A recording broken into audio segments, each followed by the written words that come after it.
আমাদের হুগলি জেলার তারকেশ্বর হচ্ছে এমন এক শহর যেখানে দূর দূরান্ত থেকে মানুষজন শুধুমাত্র একটা কারণেই আসে, আর সেটা হলো বাবা তারকনাথের দর্শন। প্রতি বছর শ্রাবণ মাসে দেশের বিভিন্ন প্রান্ত থেকে সবাই মাইলের পর মাইল এখানে পায়ে হেঁটে পৌঁছায় বাবার মাথায় জল ঢালার জন্য। আর আজ আমি এই মন্দিরের পাশাপাশি তোমাদের দেখাবো তোমরা যদি এখানে পুজো দিতে আসো বা দর্শনে আসো তাহলে কোন কোন জায়গা থেকে খাওয়া দাওয়া করতে পারো।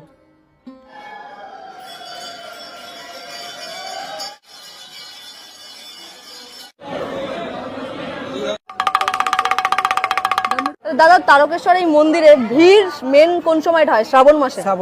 শ্রাবণ মাসে চৈত্র মাসে।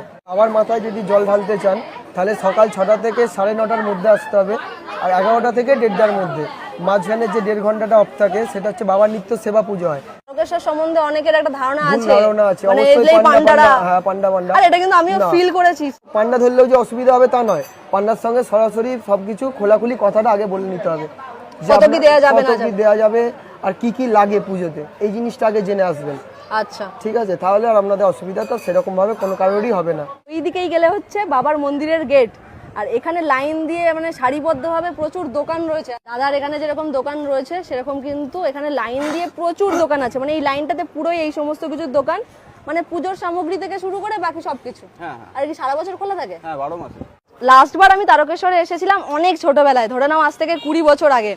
আর সেই সময় আমার পুজোর কিছু একটা ব্যাপার ছিল, সেই দিনের পর আজকে আমি আবার এলাম। অনেক কিছু পাল্টে গেছে, অনেক ডেভেলপমেন্ট হয়েছে তারকেশ্বরে, কিন্তু একটা জিনিস যেটা বেড়েছে আগের থেকে সেটা হলো পান্ডাদের যে ব্যাপার থাকে না, মানে একদম তোমরা ট্রেন থেকে নামার সময়তেই পান্ডারা তোমাকে একদম এরকম ভাবে গ্র্যাব করে নেওয়ার চেষ্টা করবে। এবার তোমাদের ডিসিশন যে তোমরা ওনাদের সঙ্গেই পুজো দেবে নাকি নিজে নিজে একা একা পুজো দেবে।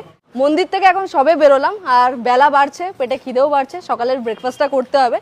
আর এখন একদম চলে এসেছি আমি এই দোকানটার সামনে। দোকানের নাম হচ্ছে ফুডিজ হাব। সকালের দিকে ব্রেকফাস্টে কচুরি, লুচি, পরোটা, আলু কুমড়ো, ছোলা আলুর তরকারি, কোনোদিন ছোলার ডাল, ঘুগনি, সব রকমই হয়, ঘুরিয়ে ফিরিয়ে হয়। তারকেশ্বরে এসে একদম প্রথম এই দোকানে চলে এসেছি, আর এখান থেকে নিয়েছি 1 প্লেট কচুরি। 3 পিসের দাম 20 টাকা বললেন।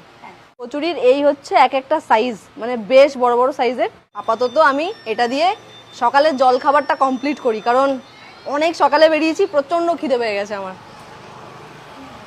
দোকানটা খুব বেশি দিনের না, কয়েক মাস হলো শুরু হয়েছে, কিন্তু কোয়ালিটির খাবার বানাচ্ছে আর খুব পরিষ্কার পরিচ্ছন্নভাবে সবকিছু তৈরি করা হচ্ছে। ওই জন্য আমার নজরটা এইদিকে গেছিলো, এই দোকানের দিকে। ছাতুর পুরটা যেটা ব্যবহার করা হয়েছে ওটা বেশ টেস্টি, ওর মধ্যে অনেক কিছু মেশানো আছে মনে হচ্ছে। এতক্ষণ তো আমাদের কচুরি দেখালাম, 3 পিস 20 টাকা। আর এই হচ্ছে লুচির প্লেট, যেটা 4 পিস 20 টাকা। ফুলকো ফুলকো লুচি, তার সঙ্গে মিষ্টি মিষ্টি কুমড়োর তরকারি, মানে ওই ছোলা দিয়ে যেরকম বাড়িতে